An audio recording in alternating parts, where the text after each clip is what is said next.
शिवपुराण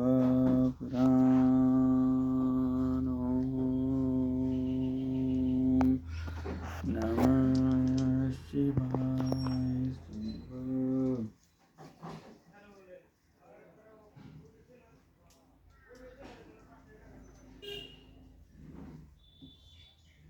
आदम सप्तर्षियों के समझाने तथा मेरु आदि के कहने से पत्नी सहित हिमवान का शिव के साथ अपनी पुत्री के विवाह का निश्चय करना तथा सप्तर्षियों का शिव के पास जा उन्हें सब बात बता कर अपने धाम को जाना।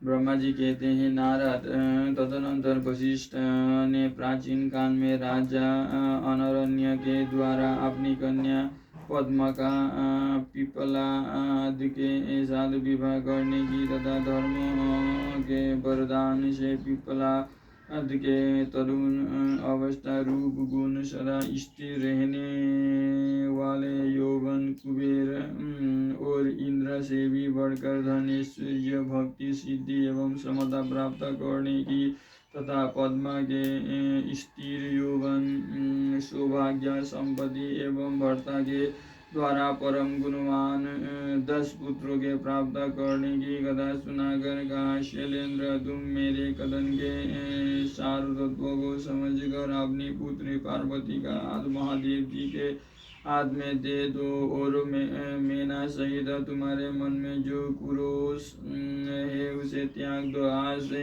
1 सप्ताह व्यतीत होने पर अत्यंत शुभ और दुर्लभ मुहूर्त आने वाला है।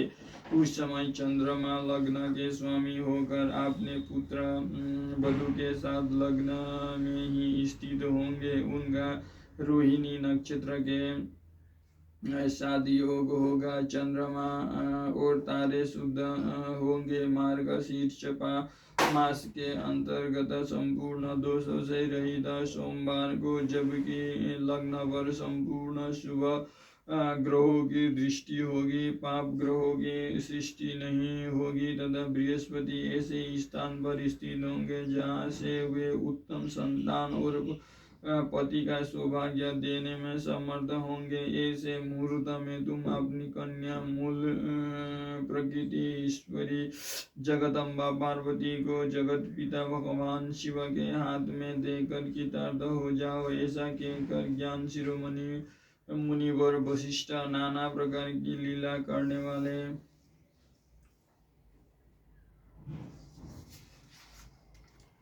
भगवान सिंह का स्मरण करके चुप हो गए। वशिष्ठ जी की बात सुनकर सेवकों और पत्नी सहित गिरिराज हिमालय बड़े विस्मित हुए और दूसरे दूसरे पर्वतों से बोले। हिमालय ने कहा, गिरिराज, मेरु, शर्मा, गंध, मादन, मंदराचल, मेना, गौर, विंध्याचल आदि पर्वतेश्वर, आप सब लोग मेरी बात सुनो। वशिष्ठ जी ऐसी बात कह रहे हैं, अब मुझे क्या करना चाहिए, इस बात का विचार करना है। आप लोग अपने मन से सब बातों का निर्णय करके जैसा ठीक समझे वैसा करें। हिमालय की यह बात सुनकर सुमेरु आदि पर्वत बलिवाद्य निर्णय करके उनके प्रसन्नता पूर्वक बोले। पर्वतों ने कहा, महाभाग, इस समय विचार करने से क्या लाभ, जैसा ऋषि लोग कहते हैं उनके अनुसार ही कार्य करना चाहिए। वास्तव में यह कन्या देवताओं का कार्य सिद्ध करने के लिए ही उत्पन्न हुई है।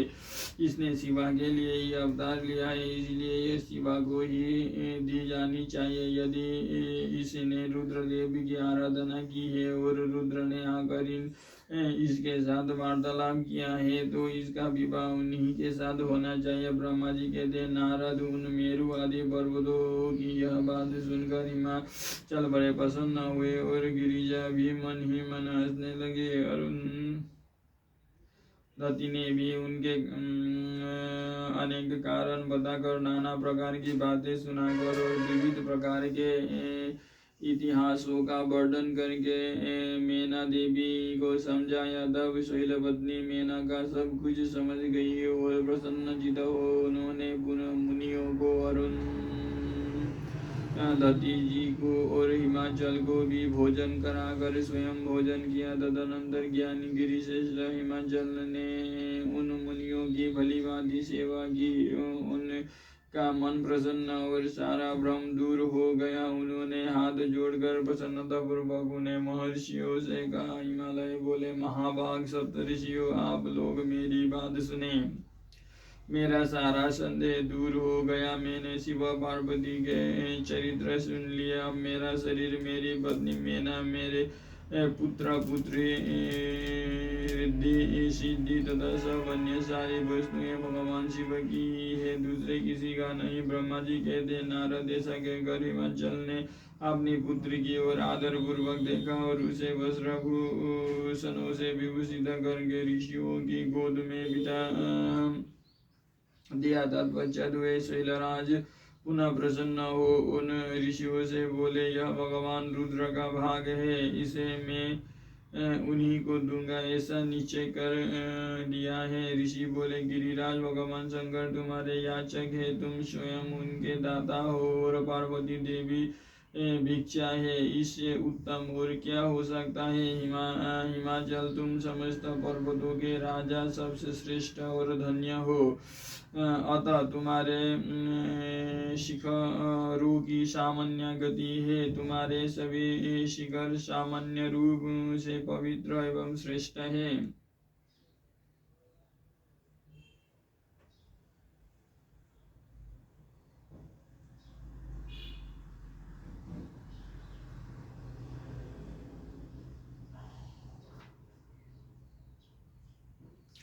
ब्रह्मा जी कहते हैं, नारद ऐसा कहकर निर्मल अंतकरण वाले उन मुनियों ने गिरिराज कुमारी पार्वती को हाथ से छूकर आशीर्वाद देते हुए कहा, शिवे, तुम भगवान शिव के लिए सुखदायिनी हो, तुम्हारा कल्याण होगा।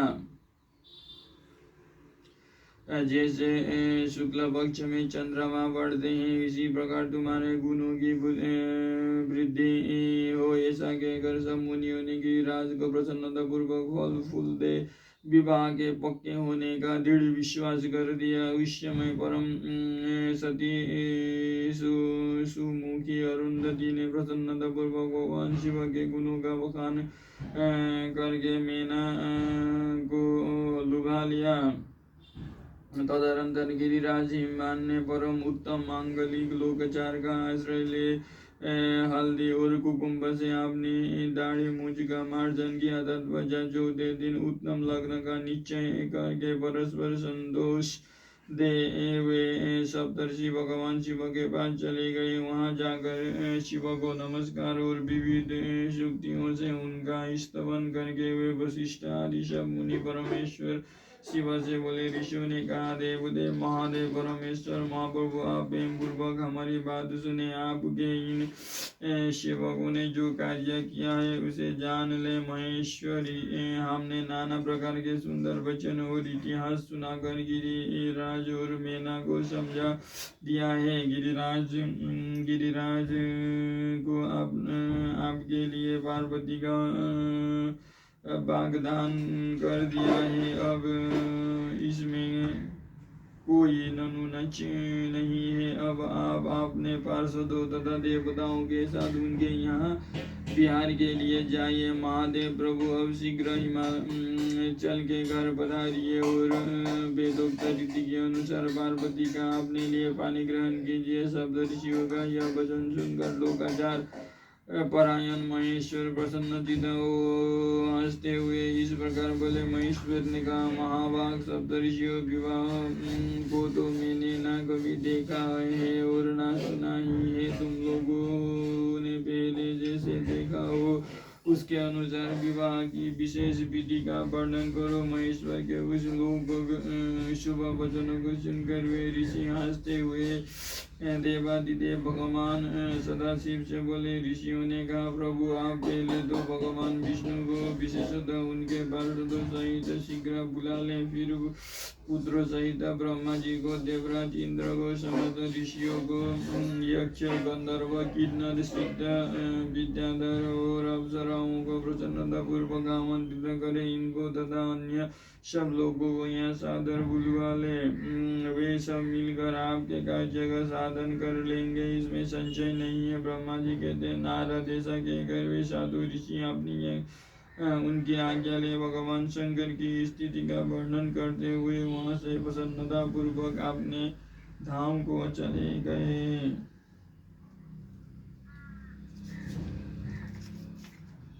अब अगले अध्याय में पढ़ेंगे हिमवान का भगवान शिव के पास लग्न पत्रिका भेजना, विवाह के लिए आवश्यक सामान जुटाना, मंगलाचार का आरंभ करना, उनका निमंत्रण पाकर पर्वतों और नदियों का दिव्य रूप में आना, पुरी की सजावट तथा विश्वकर्मा द्वारा दिव्य मंडप एवं देवताओं के निवास के लिए दिव्य लोकों का निर्माण करवाना।